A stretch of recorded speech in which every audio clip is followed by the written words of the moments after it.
very good morning to everyone and a very warm welcome to today's Masterclass by SaiU Pathways, Masterclass series organized by Sai University. And today's Masterclass is organized by SaiU School of Arts and Sciences, titled Sick Metaphors Picturing Illness. And today's speaker is Dr. Meenakshi Srihari. Welcome, ma'am. Dr. Meenakshi Srihari, whose work brings together the fields of literary studies and the health humanities in deeply insightful ways. Dr. Meenakshi earned her PhD in English from the University of Hyderabad. She has previously taught at NIT and has been actively involved in several interdisciplinary research initiatives. She has published in journals like Medical Humanities, Synapses, Media Watch, and Life Writing, and was part of the CHCI Medical Humanities Summer School held in Paris by Columbia University. Dr. Meenakshi is also associated with the Indian Writing in English online project and is a member of the UNESCO Chase Vulnerability Studies Network. We are very delighted to have her with us today. Welcome, ma'am. Over to you. Thank you, Mr. Nelle and the rest of the digital team. Just a minute, I'll share screen and then we can start off.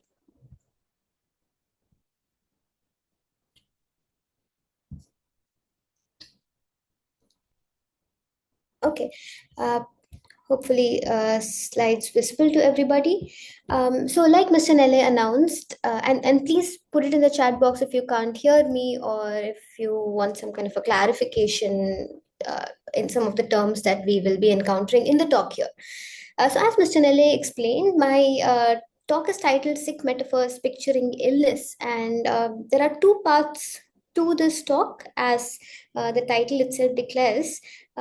One is that I will be talking about the literary term, the literary figure of speech called the metaphor. And second, I will be looking at how these metaphors translate to a different mode of communication, which is the comic. So I'll be looking at metaphors of illness, and together with you, we'll figure out how these metaphors translate into comics that are about disease, about health, and what they tell us about not just the disease and not just health, but about people, the artists drawing in these metaphors, the books that they appear in, and society's perception towards disease itself. So some conceptual clearing is necessary before we delve into this slightly layered topic of metaphors and comics of illness, which is what the metaphor itself is and what we are conceiving of as the metaphor over here. So I have a slide up for you which has 4 different images, and I was hoping to. I know there are a few of you here, but I was hoping to get you all to interact a bit about what these images might mean to you. You could put in your opinions or your responses in the chat box. I've got it open over here. So we have 4 pictures over here, and there's something that very good. So someone's already telling me that time is money is possibly what they think the first image means. There is something that each of these images represents, and Nagesh, you will notice that you've also immediately said time is money. You haven't actually described the clock, or you haven't told me anything about the currency notes that are there, but you've just told me time is money, which basically means that you have taken the clock to mean time, right? And you've equated 2 different things over here. You also say mechanical brain, okay, but let's move clockwise here. Yes, the first image could represent time is money. There's a second image over here, which if I were to describe it, has 2 people, and there are 2 fists, and these fists seem to be coming out from their mouths. So I wonder what that could mean. What would you all in this panel think it means? Give you all some time to think about it. Yes, so you come down from there and you have a mind, you have a person's head, and you have, okay, so Revan says there's a clock and dollar, which is a very let us say it's a description rather than telling me what it represents. So now you've described the objects there, okay, and Nagesh has brought together what these objects may symbolize.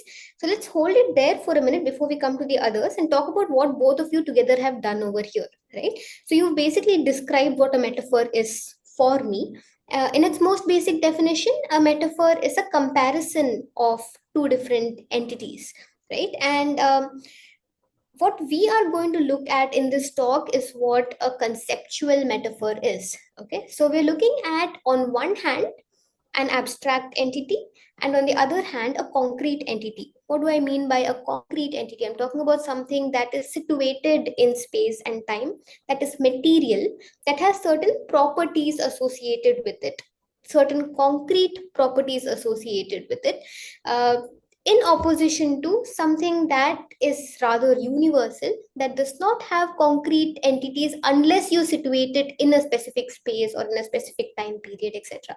So with the clock and with the dollar notes over here, you clearly have two concrete entities. But when you think of the clock as representing time, I've suddenly made time abstract. Like we all know, time is different for different countries. Time is different, say for the plant kingdom. Time moves differently inside the body, etc. So time is rather a rather abstract quality.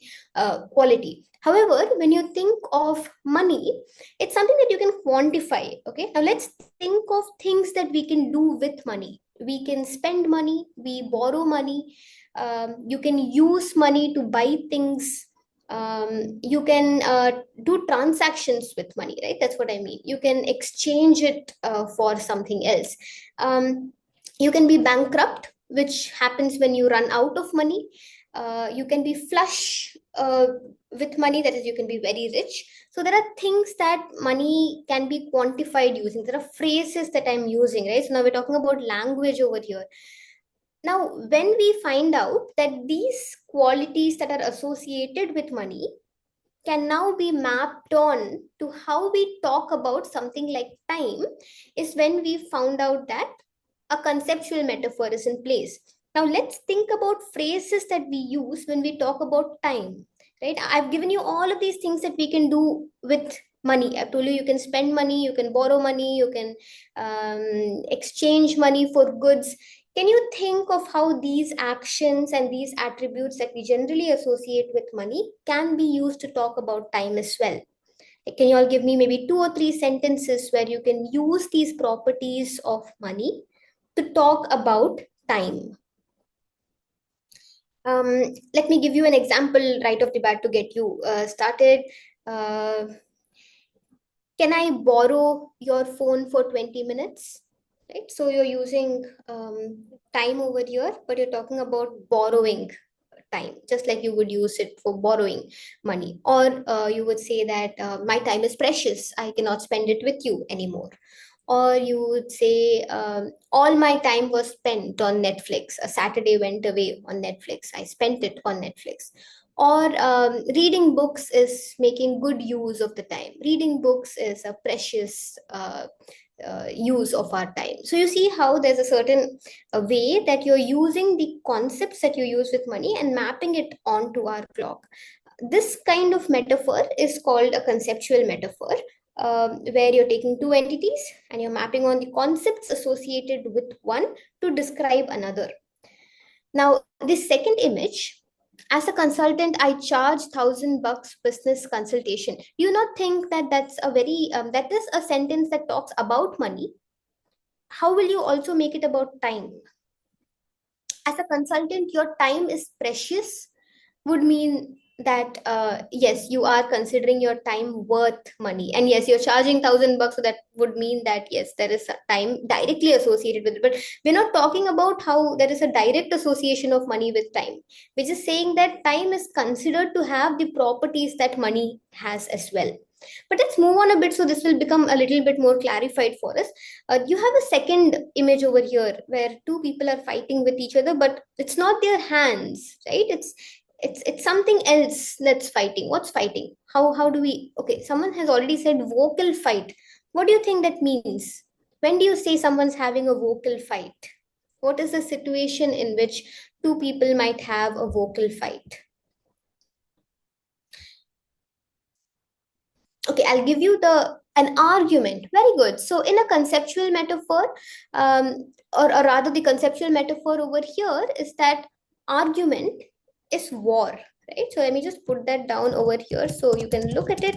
and then you can think of examples around it. So in a conceptual metaphor like argument is war, once more our argument is the abstract, as the abstract entity, and war is a concrete entity. So now you think of the structure of war itself. When you think of a war, what comes to mind? You know that you have two factions and they're both fighting with each other. So you have an opposition, and you have strategies, and you have somebody who will win and somebody who will lose. So you think of how a war is structured, and then you map these qualities onto an argument, right? Now let's think of sentences that describe an argument in terms of war.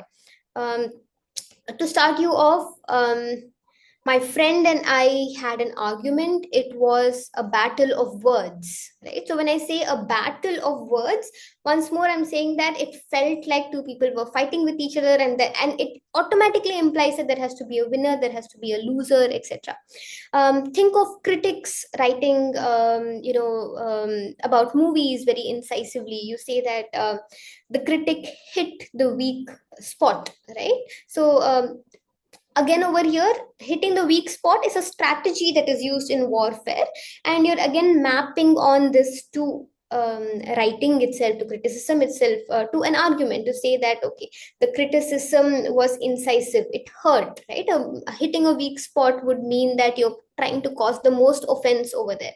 Look at these words themselves: offense and defense. So when you're fighting with someone, you suddenly say she went on the defensive, right? Or he was on the offensive, right? And these words also come from how war itself, how battles happen. That's why you have words like verbal battles, battle of words, war of words, etc. Because over here, I mean, it's important for us to realize that we are not just describing something. So by saying that she was constantly on the defensive, we're not actually, we are, yes, describing the fight to mean that the other person is doing really well, but we're also describing an argument itself. Now we are trying to define an argument as something that needs to have a winner and a loser, that needs to have somebody on the offense and defense. This tells us that a metaphor is not merely a figure of speech that is used to describe, which is generally what comes to mind when I say metaphor. You think of figures of speech in poetry, right? Which is a very descriptive form.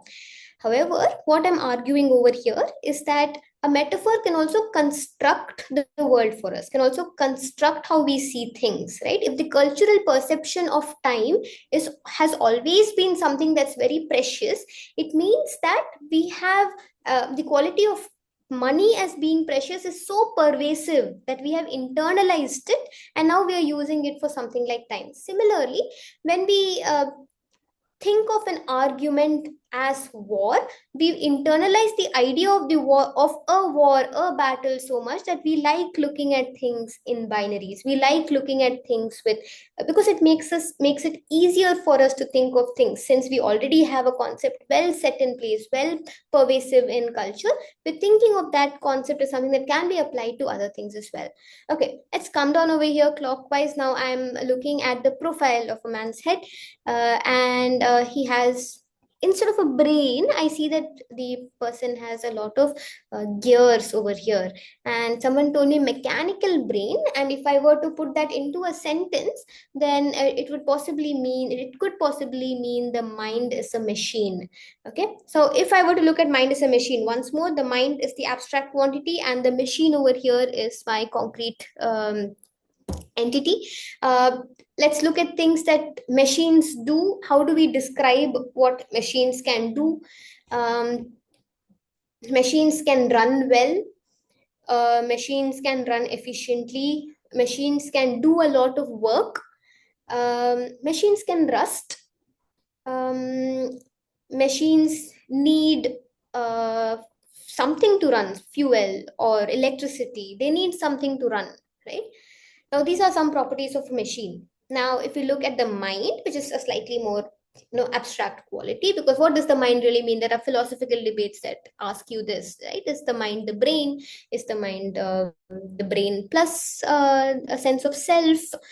Is the mind the brain, a sense of self and the body? It's a rather abstract quality over there. But if you were to say the mind is a machine, then you're automatically now thinking of the mind as having a certain system within it that has to work for the mind to also work, right?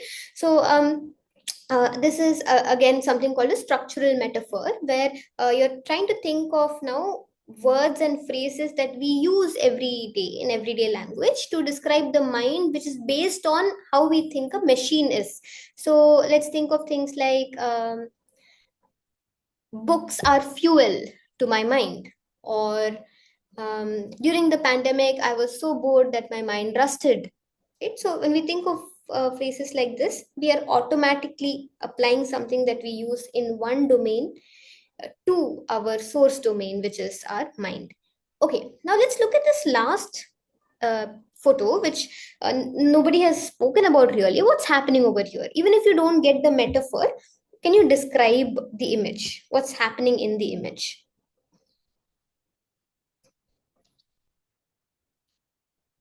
You can type it out. You can also just put up your hand and I can give you access to speak. What is this person doing in the last image, do you think? We have a man, and he's clearly at a height. He's standing at a height and looking, uh, from the height, he's looking on to the depths below. He's looking on to a horizon, and there's a sense of victory over here because he has his hands played out, which one would do when, yes, very good. So a man succeeded in something, right? So one thing over here in this particular photo that comes to mind immediately is the kind of space that the man is in, right? In the rest of the pictures, we were very focused on the objects themselves and we didn't really notice where they were or what they were doing, you know. But over here, we're looking also at a man standing on a hill, and we can't even look at the man's face, but you immediately understand he's succeeded because of his posture, right?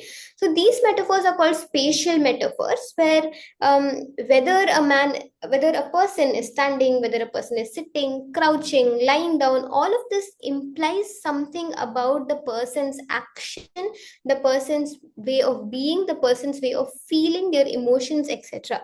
Now it's always been the case that humankind has drawn its metaphors from the human body, right? And the largest binary that we know of life is life and death. And the this binary is represented by the human body as the human figure standing erect in life and the human figure lying down in death. Now, from these very basic postures come a lot of these metaphors that signify everything associated with life. For example, working, for example, being happy, for example, succeeding, for example, progress and movement.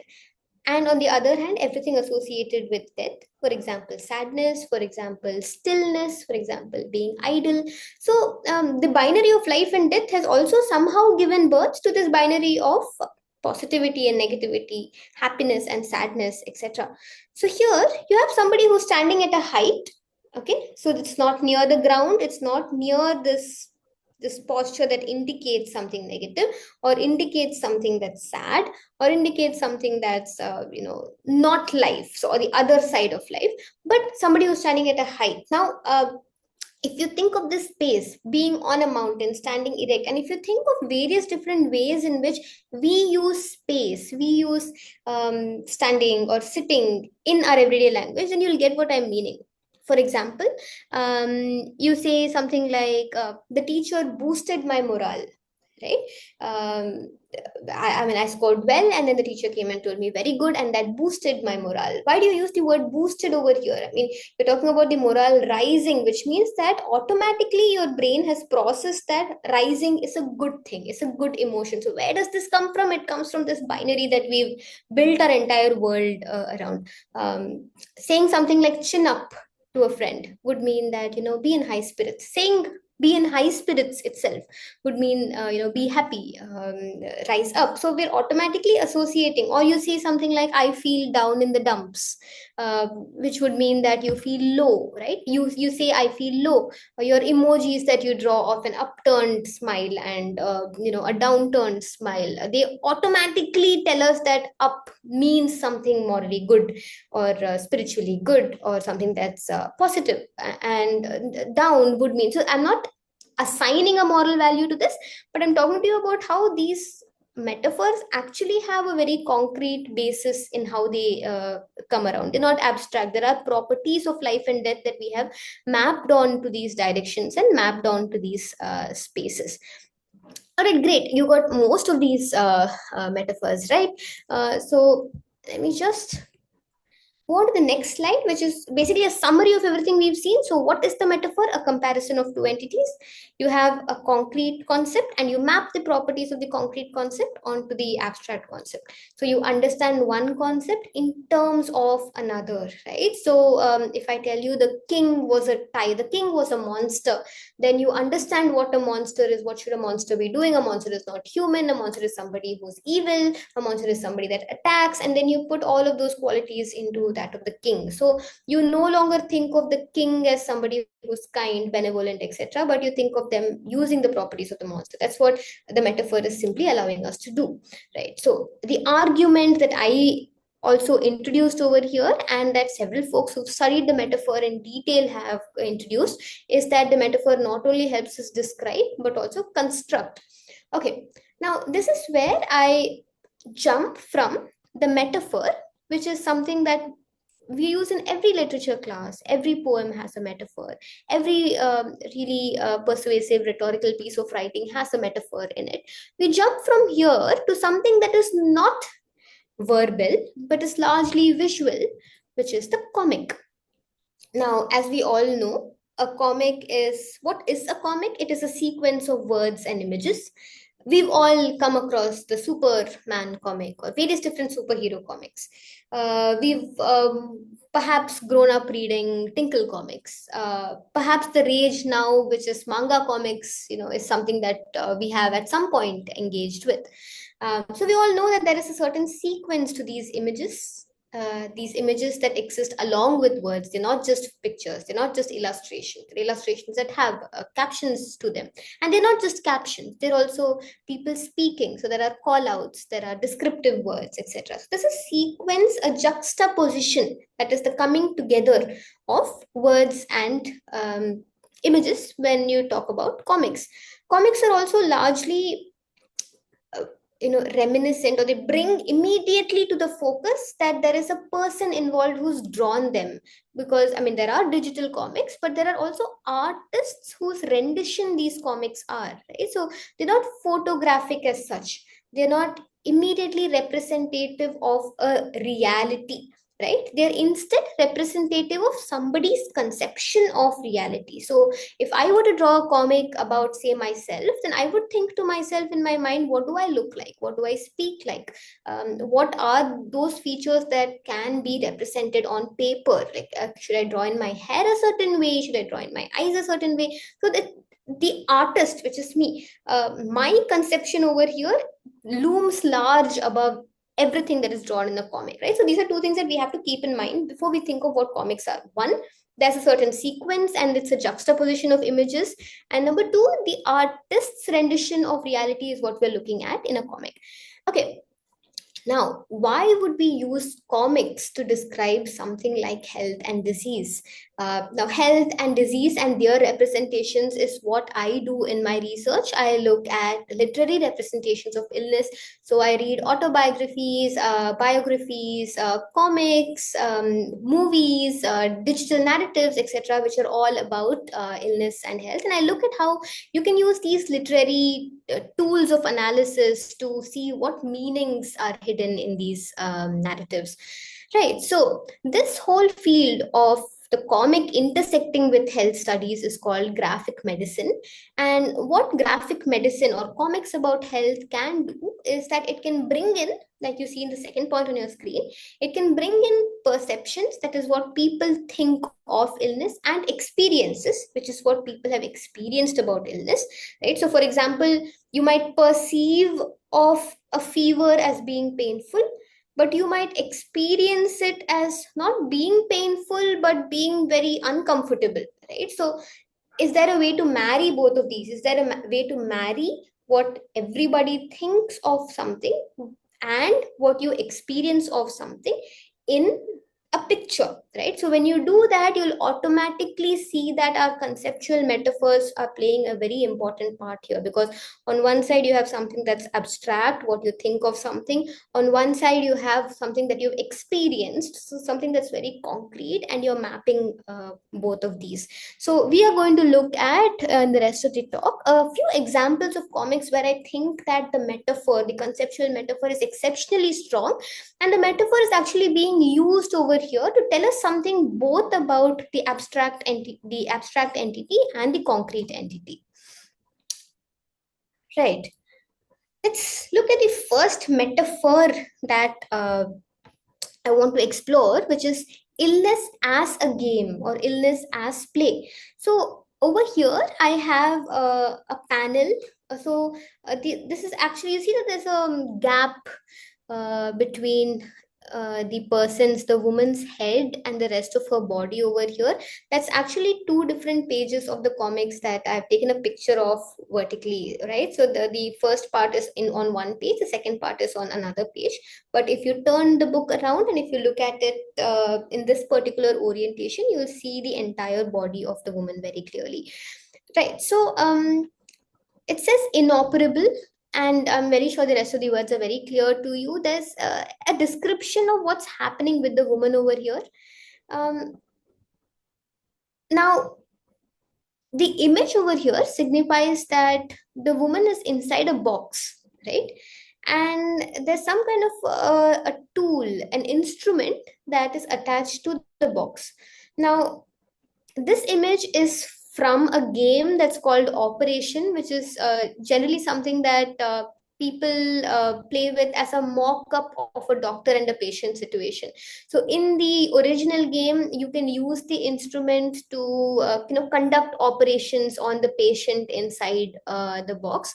So in this particular book, which is called Mom's Cancer, which is an autobiography written by a caregiver, that is a son, about their mother's experience with cancer, you see that Brian Feast, the son, has mapped his mother into the box, right? And you have over here then a game. So the metaphor over here is that my mother who is sick is like the operations game. So over here you have the mom and you have the operations game, and the operations game is something that you clearly know the properties of, and you're trying to map the properties of the game onto the mom, right? So it's a very huge statement that a simple drawing like this is making, that an illness sometimes is like a game, right? And when you think, just like war, when we thought of the properties of war in the last slide,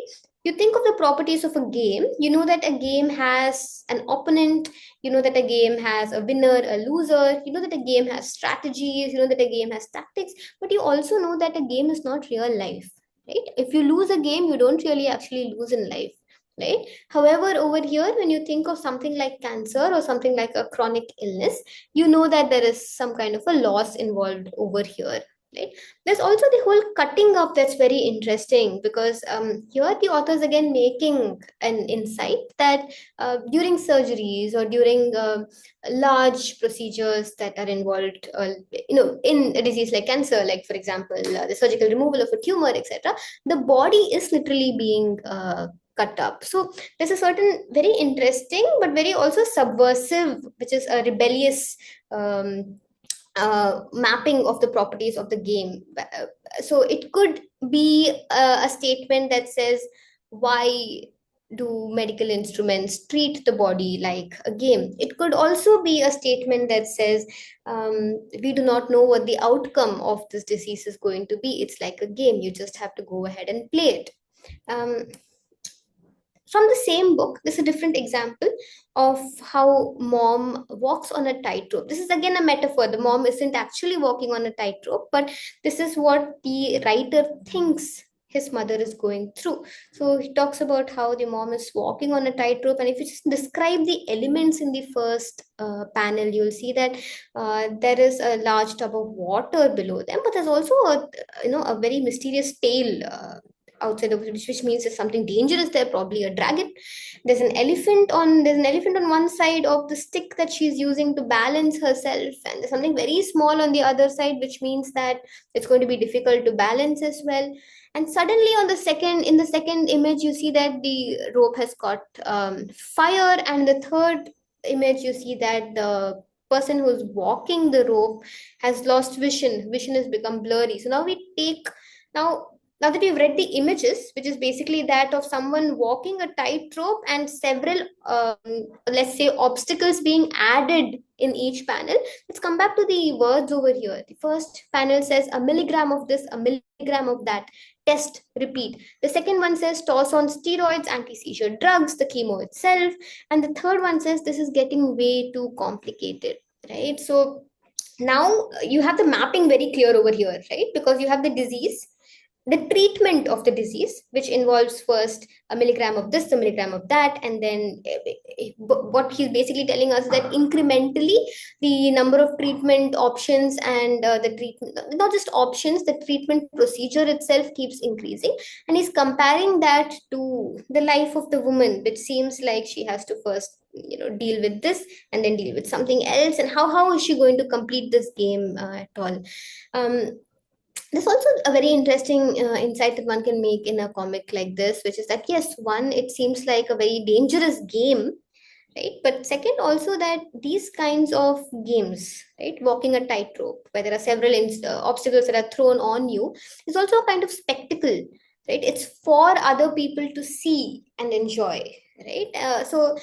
It makes us ask if perhaps the writer means that illness renders the body an object that can be looked at, and that can be looked at on as a spectacle. And I'm very sure people want private lives, but when somebody has an illness and somebody has to meet 100 doctors, does it feel like your body is being put on display to the medical institution? So that could be something critical that they are using this metaphor. So now you see that it's in both of these frames. The first one where you talk about asking whether the medical institution actually impeaches the boundaries of the body and invades the boundaries of the body and cuts it open like it's a game. And the second one, you ask if the medical institution displays your body to a certain medical gaze. So in both of these terms, in both of these images, the metaphor is rather simple, what we've mapped on, but you're using the metaphor also to make an insight on culture, right? So the metaphor is telling us a different story about what the writer thinks of the medical institution, what the writer thinks of a patient's experience itself. So the metaphor is doing way more than describing over here, it's constructing a certain perception for us. Right. Another panel over here, which is not from a physical illness over here, it's from a book that is about bipolar disorder. And this is again play, right? She's on a merry-go-round, and I'm sure we've all looked at or even been on merry-go-rounds where something goes around and round and round, and you know that there's a lot of movement, there's a lot of movement in terms of highs and lows, but also speed and slowing down. So you see how now the writer's mapping on the properties of this merry-go-round to what she experiences and what she feels when she's either maniac, which is the elevated mood that one finds oneself in when they have bipolar, or when one is very low and depressed. So you have this kind of mapping as well. But again, over here, you see that the critical comment is that a game is something that you enter by choice, However, something like bipolar is not, right? The mood swings aren't something that you can control. They're only something that you can manage. However, perhaps what the writer wants to tell us is that illness puts them in a space where now they have to play. Once the game starts, you can't exit it. You have to play it. You have to be in that cycle. It's also very cyclical. So there's also that thing that we're learning about bipolar disorder over here. Okay, so not just about the stages of bipolar, but also how it makes one feel. It makes one feel like one has entered into a game. One has all of these swinging moods, etc. Right. So, from our game metaphor, now we are stepping on to something that is very embodied. All right. So, how do you make the body itself a metaphor? So, you have two people on a date over here. This is again from a cancer comic called Cancer Vixen. You have two people on a date, and you see that the word cancer is strewn everywhere around the panel. Right. So, it almost feels like there are various different characters over here, not just the man and the woman. So the man asks, "What should we eat?" The woman says, "Whatever you want." And the caption on the top says, "Although we made small talk," and then there's ellipsis. So we're supposed to understand that although they made small talk, something else is happening. Why do you think cancer is written in so many iterations and so many different shapes and sizes and is strewn across the panel? What do you think that means? If you were to try and describe this panel to me, how would you describe it?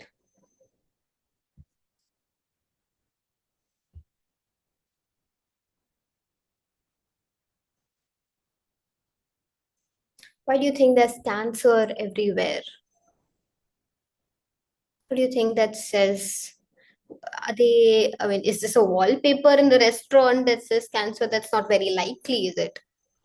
So why? Why do you think the artist has drawn in cancer everywhere in the atmosphere? Though it looks like a very relaxed, evening out.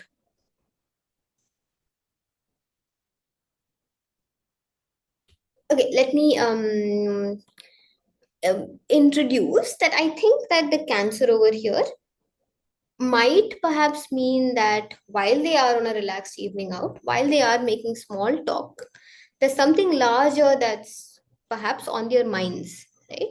And if I would make the statement, then it means that I am leading you towards framing the metaphor over here that cancer is on my mind, right? So, and if I would say that, if I would say cancer is on my mind, then I'm basically talking about the properties of the mind, right? And I'm saying that cancer can be in it. But am I comparing the cancer to the mind? I'm not, right? What is usually in our mind? We have ideas, we have thoughts, etc. So I'm basically comparing cancer to something that can exist in the mind. So I'm comparing cancer to an idea, or I'm comparing cancer to a thought, which is quite something, isn't it? Because cancer is supposed to be a disease, it's supposed to be a very concrete disease. But what our artist over here is doing is that they're taking cancer, which already has some very concrete entities to it, and they're trying to describe it as something that is non-physical, that can also exist in your mind. So now we are actually learning something about the experience of cancer, that cancer does not just exist in your body as symptoms and diagnosis and scans and treatments, but it also exists as something that occupies your mind. So there's also a mental health aspect to this. So a panel like this, without telling us all of this, can actually use the mapping of metaphors to tell us that cancer can become an entity that you think of so much, that occupies your mind as much as it occupies your body. Okay, let's skip through and come to this particular panel where now we're talking about a different metaphor, which is the metaphor of the monster. So, I think we spoke a bit about this at the beginning, but when we think of a monster and we think of what properties we associate with monsters, what do we think of? Like, who is a monster, or what would we generally call a monster? I mean, this is something that you can easily answer, right? I want you all to tell me characteristics of what a monster is like. If I were to think of monsters from books and things that I've seen, I would say monsters are maybe ugly, uh, monsters are big, monsters are not like humans. What else could you say? I mean, I'll just continue talking, and you could put it in the chat box if you think of characteristics that you associate with monsters. But this particular panel is from a book called Monsters by Ken Dahl, which is about the experience they have with herpes, which is a disease that's caused by viruses. Now, from all of our experiences with the pandemic, we know that a viral disease is something that happens very quietly, right? So we have no idea when the virus actually infiltrates the body or when it causes a disease. So it's something that's rather hidden. However, when you do get a disease, viral disease, it has very manifest symptoms. Right? Sometimes it has manifest symptoms, sometimes it does not. For example, asymptomatic COVID itself does not have something that is very easily discernible, but it is felt by people. It is can be detected in tests, etc. So we are looking at this person who clearly knows he has a disease, and the sequence of these panels over here will show us that the person thinks of these this kind of disease as something that is concealed, but makes them feel like a monster. So you see that towards the last panel, all of the characteristics, the physical characteristics of the man have been effaced, have been removed, and have been instead replaced by very monstrous characteristics, right? And one of the features of a monster is that the monster does not necessarily look like humans. It looks very different. The figure of the monster is very different from the anatomical figure of the human, right? And the last panel, you can see that this has actually happened. The person has now lost all form and shape and become rather amorphous. He looks upset as well, right? So this is a monster that's clearly something that's on the inside. The person's looking into the mirror as well, and this tells us something about how the monster is a reflection of the what the person thinks of themselves, right? So over here, by saying that herpes is monstrous, we're also talking about how this monster does not exist in reality. It exists in the reflection, and hence it is something that is only felt by the person. Once more, this metaphor over here now talks to us about the lived experience of an illness rather than the manifest symptoms of the illness, which is why some metaphors can also be about the concealed. So you see that when you're talking about asymptomatic diseases or diseases that can't easily be perceived by other people around you, or by or when you talk when you use metaphors to talk about mental health, again something that is very perceived by yourself and not by people around you, metaphors are a great way to actually express things that medical science itself cannot. Now medical science cannot tell us, you know, what somebody who's maniac or somebody who's depressive feels like. Similarly, it cannot tell you that somebody who has a disease that's considered a taboo, for example AIDS or for example herpes, feels like a monster inside. And these are important things to know about people, so that you can treat them with the respect and dignity and social stature that they deserve, right? So these are ways that metaphors are also constructing a certain perception of disease for us. Now I'm moving on to a very real life example over here. This isn't from a comic book per se, but it's from a mural. A mural is a large painting that's generally used in public spaces, but I'm also using it because it has very comics like elements in them. There's no juxtaposition or there's no sequence of images and words, but you see there is a juxtaposition of words and images. Plus you see that there's a certain cartoonish caricaturish way in which both the people and the monsters on this mural on your screen have been drawn. Now this mural has been used to represent antimicrobial resistance, which is a situation where your body stops responding to antibiotics and develops this kind of resistance towards antibiotics, which means that the bacteria in your body no longer react to the antibiotics which are taken by you to kill them, right? So this very scientific idea has now been illustrated, picturized by the artists who've drawn this.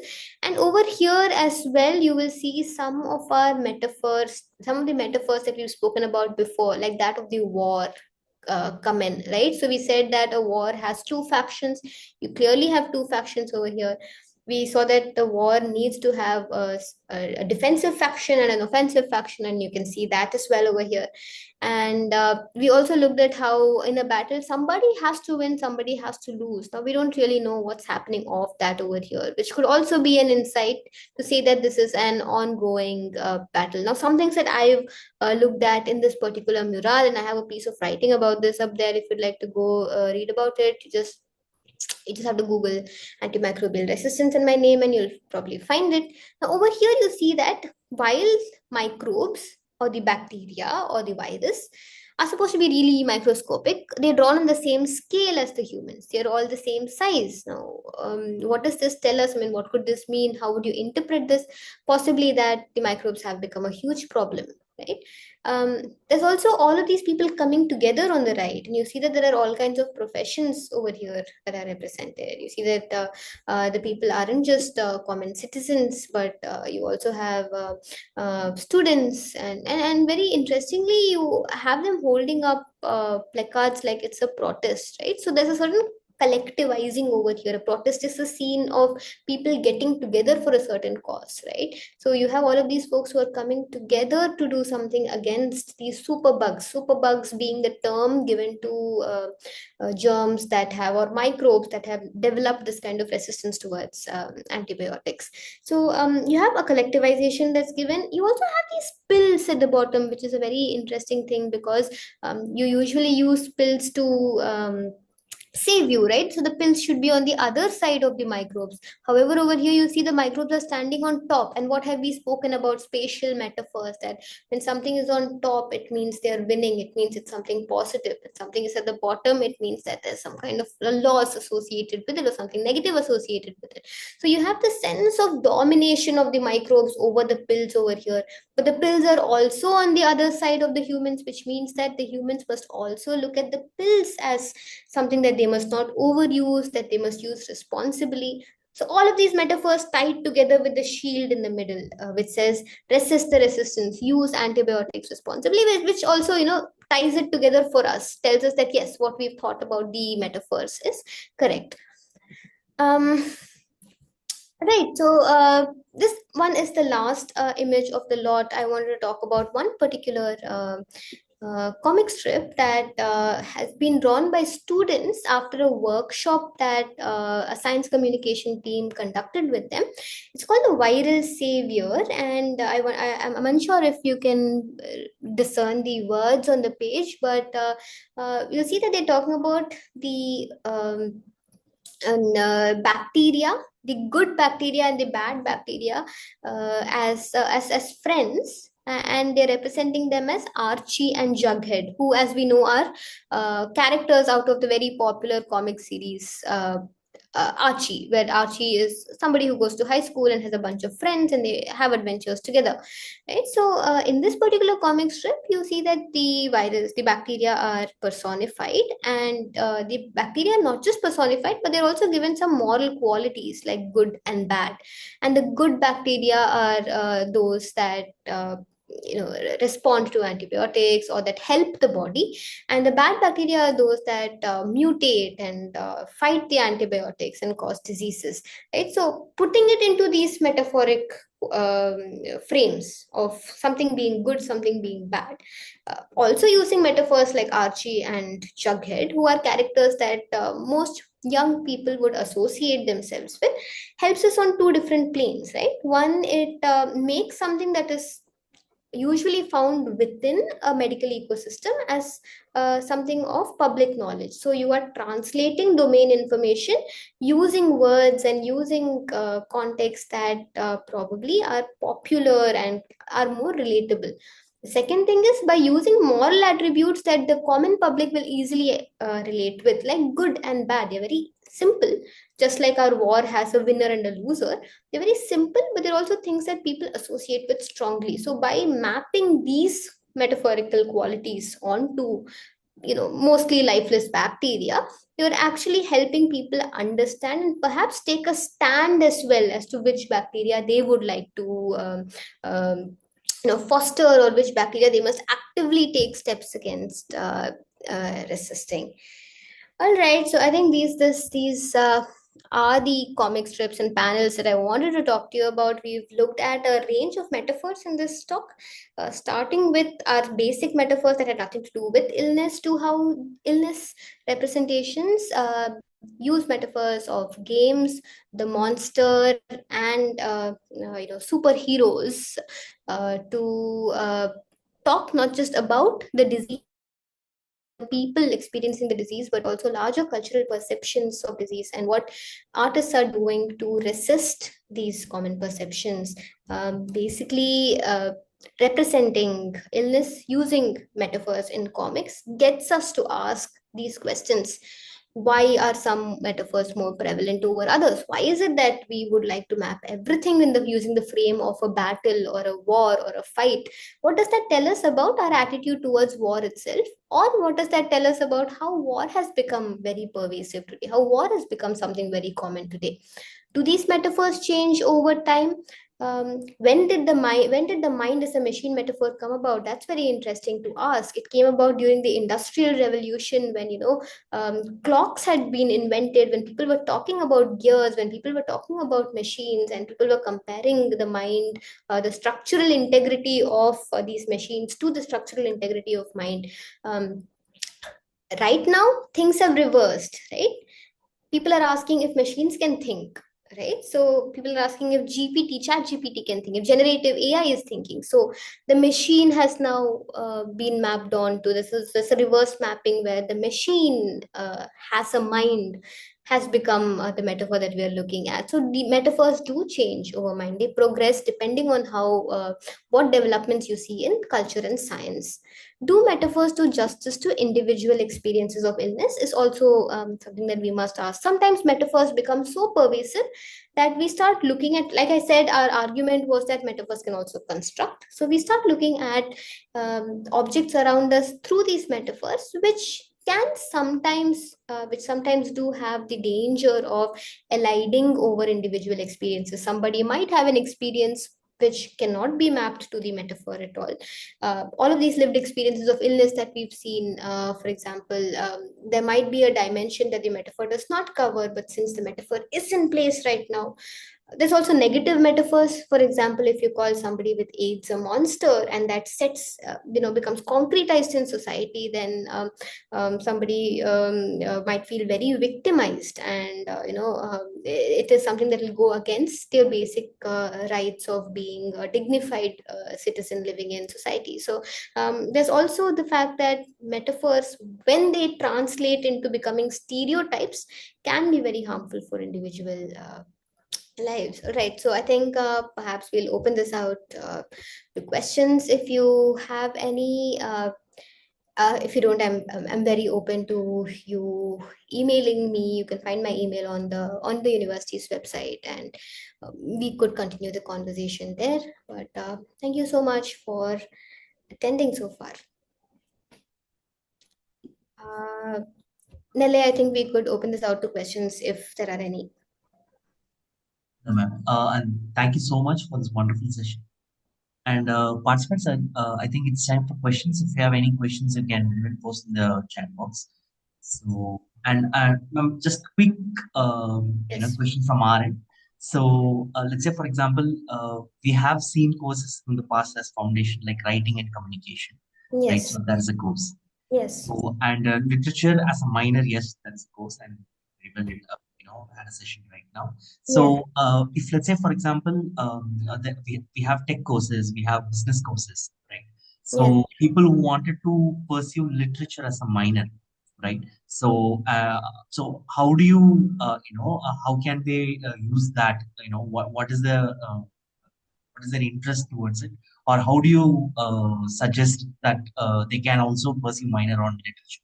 How would that be useful in their career or as an interest? How do you think, if you can say that? Right. So, the literature faculty at the university offer a foundational course called Writing and Communication, which is taken up by all undergraduate students. And this is a foundational course to undergraduate and postgraduate education, because you learn the basics of academic writing in the course. Apart from this foundation course, we offer a literature minor at the university. Now, what does this mean? Even if you have taken up a major in data sciences, computing and data sciences, or a major in, say, biology, you also have the option of pursuing an interest that you might have in literature by taking up courses that are offered as part of the literature minor.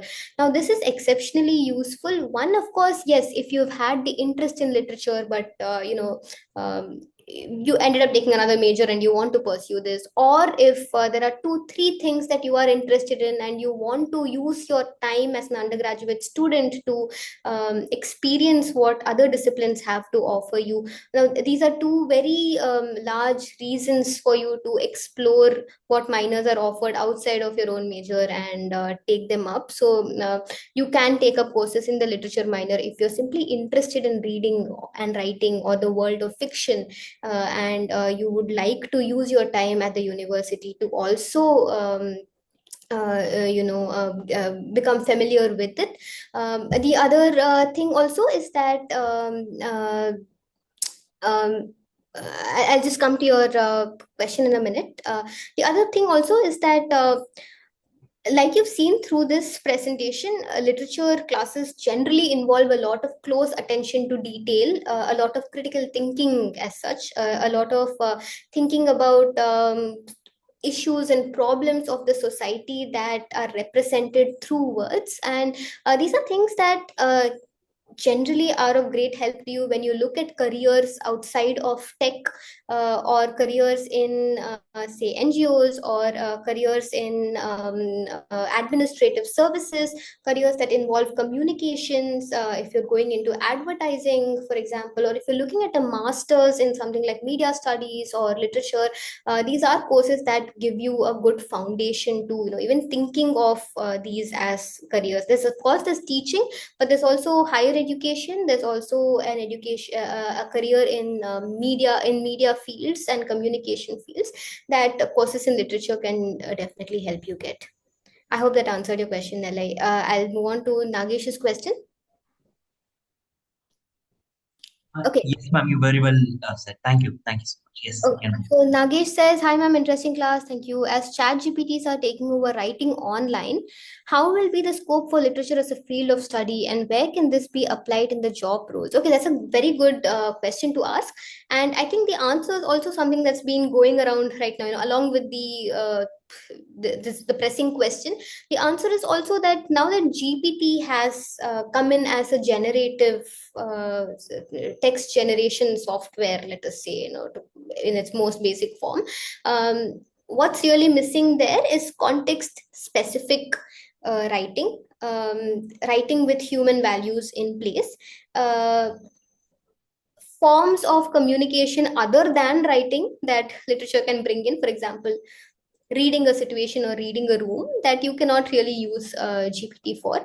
The other thing is that research has found, and I'm sure our own experiences with GPT will tell us that GPT is a generative writer, right? So it cannot really integrate original ideas for you or give you the kind of critical insight that comes with a human reading of a text, because that comes with our own experiences, our own literacies.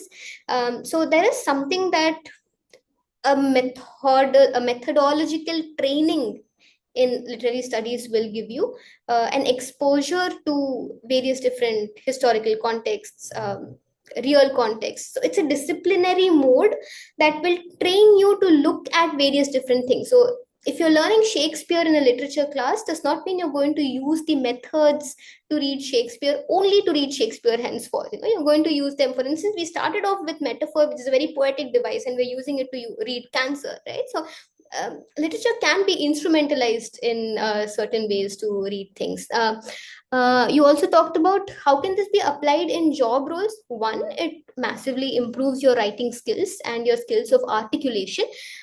Two, our literature courses are very interdisciplinary. So we have courses like Introduction to Comics, we have courses like Human Rights in Literature, we even have courses around uh, climate change in culture studies, right? So we're learning about a wide variety of cultural representations per se. So these would be very useful if you are going into think tanks or jobs that require and mandate critical thinking as part of the job profile itself.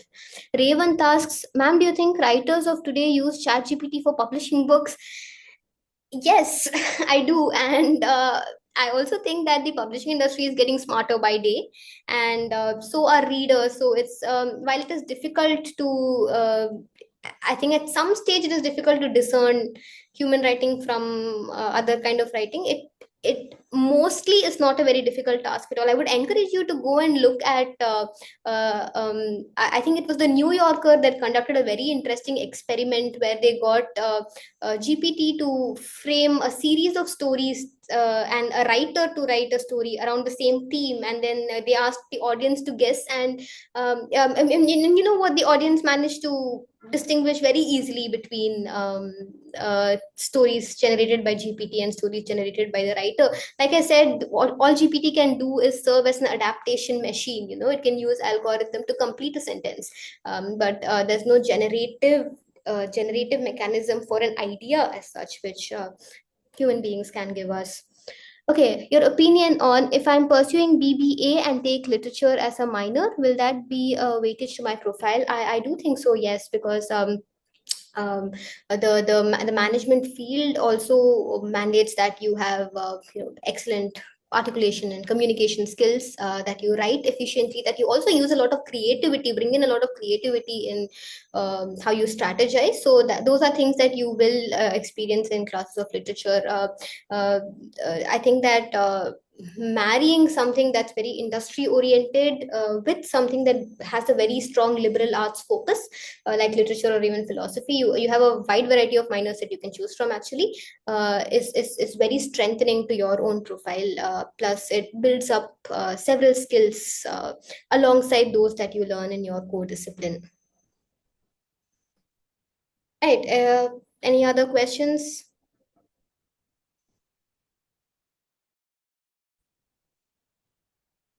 All right, Mr. Nelle, I think we've run out of questions. Yeah, participants, if there are no questions, we are in the final stage of completion. So, any more questions?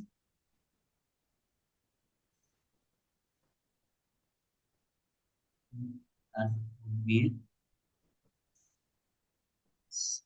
and thank you so much, ma'am, for the wonderful masterclass on a Saturday morning. And thank you, participants, for joining. So, and as ma'am said, I think though you can opt for BBA or business school or tech schools, so you can still pursue literature as a minor, considering, and you have 1 year of study, and post which you can choose a minor. I think ma'am can help you out after joining. So if you have any questions or queries related to literature minor, you can very well, write it to our counselors. They will, loop you into ma'am for a one-on-one session, and you can post your queries and get answers. Yeah. And thank you, ma'am. Thank you for your wonderful session, and thank you, participants. Thank you, Mr. Nelle. Thank you to the students who joined.